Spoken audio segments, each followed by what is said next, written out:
warahmatullahi wabarakatuh. Bertemu kembali dengan saya Mur Asnawati, CGP Angkatan 9 dari SMA Negeri 5 Kundur, Kabupaten Karimun.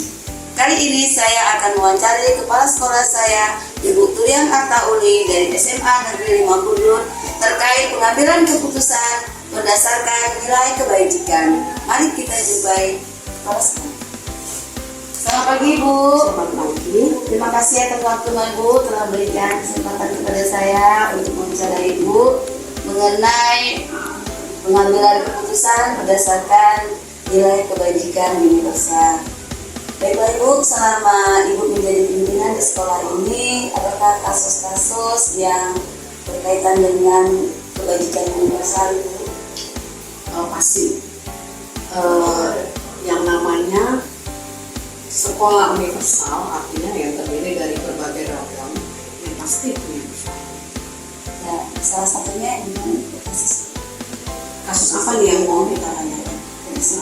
Kedisiplinan bisa. Kedisiplinan karena kita juga kan wujud dari banyak pelajar yang juga dari berbagai macam keluarga yang ngumpul di sini secara universal, maka kedisiplinannya juga beda-beda. Nah, Ibu, selama ini Bu, bagaimana Ibu dapat mengidentifikasi kasus-kasus yang merupakan dilema ITK itu Bu, atau rujukan moral? Oke. Dilema ITK atau rujukan moral ya, ini kan biasanya nanti menyangkut bagaimana di awalnya itu saya pasti identifikasi masalah dulu. Identifikasi masalah dulu, persoalannya seperti apa ya. Itu yang bisa kita buat, langkah awalnya itu. Berarti sebelum mengantisipasi itu berarti mengidentifikasi Bu ya, apa masalahnya Iya, ya. benar. Jadi selama ini Bu, bagaimana Ibu menjalankan pengambilan keputusan di sekolah ini, terutama untuk kasus-kasus di mana ada dua kepentingan yang sama-sama benar? Iya benar, itu pasti kan. Dan itu karena di sekolah ini juga ada wakil kepala sekolah, tentu saya akan konsultasi dulu, terutama itu dengan wakil kepala sekolah pemilih siswa. Jadi kita meminta dulu pendapat dari mereka seperti apa. Berarti harus berkoordinasi dulu ya Bu sama wakannya, ya, seperti apa sudah seperti ini. Kemudian langkah-langkahnya seperti apa Bu yang bisa dilakukan selama ini? Yaitu yang pertama kita mengidentifikasi persoalannya seperti apa. Ya, kemudian yang kedua membicarakannya dengan pembina siswa, kemudian masuk ke wali kelas. Nanti baru kita bisa mengambil keputusan. Langkah-langkahnya pertama ke kurikulum dulu apa? Boleh. Waka, terus ke Oke, pembinanya, ya. ke wali kelasnya ya Bu ya. Jadi melibatkan mereka. Ibu, apa saja yang selama ini yang Ibu anggap efektif dalam pengambilan keputusan di kasus ini? Ya itu tadi yang efektif dalam pengambilan keputusan, tetap saya harus mengidentifikasi permasalahannya seperti apa gitu. Jadi nggak boleh langsung ujuk-ujuk ambil keputusan. Ya, di sini ya.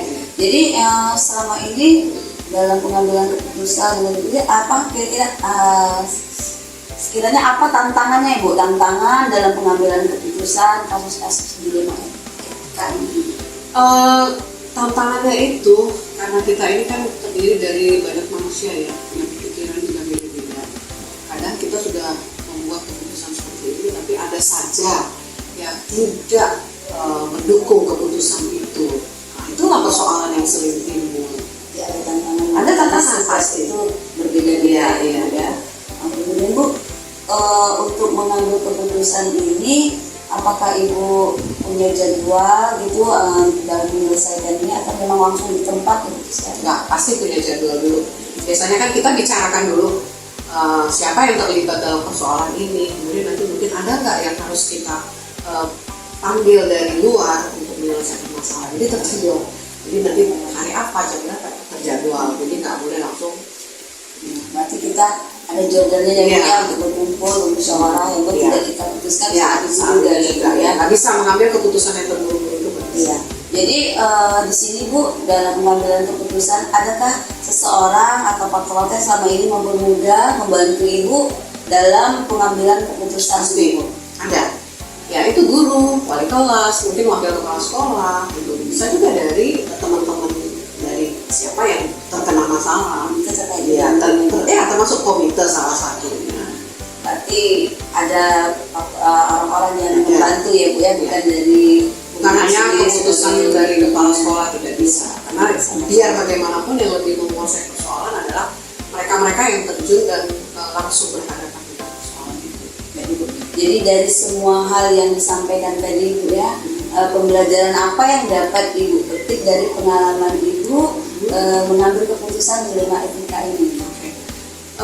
Untuk mengambil keputusan dilema etika ini, itu memang benar-benar harus ada koordinasi dan kerjasama. Belajarnya berarti harus ada kerjasama ya Bu ya, koordinasi. Baik Ibu, terima kasih atas waktunya kepada saya. Kalau bisa Ibu berikan motivasi untuk kami Ibu bergerak, silakan. Baik, terima kasih, selamat pagi. Terima kasih Ibu Nur Asnawati yang sudah datang melakukan wawancara dengan saya. Yang namanya kegiatan universal itu kan menyangkut banyak orang, menyangkut banyak pribadi. Jadi otomatis memang harus ada koordinasi dan kerjasama.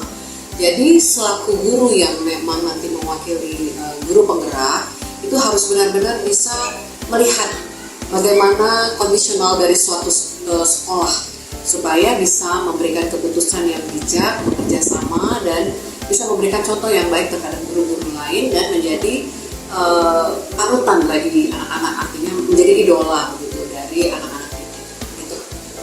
Gitu.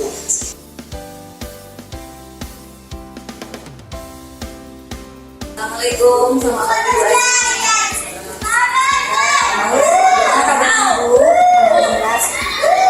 Pertama saya ucapkan terima kasih kepada Ibu yang sudah memberikan waktunya kepada saya.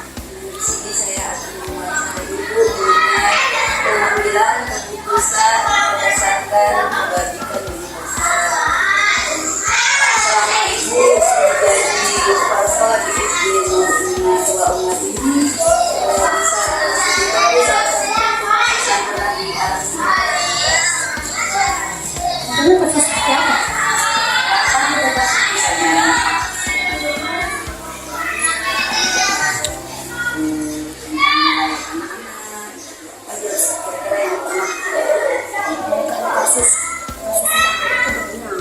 Jadi kalau kasus anak-anak SD ini kalau berkelahi itu tak bela kalau di sekolah.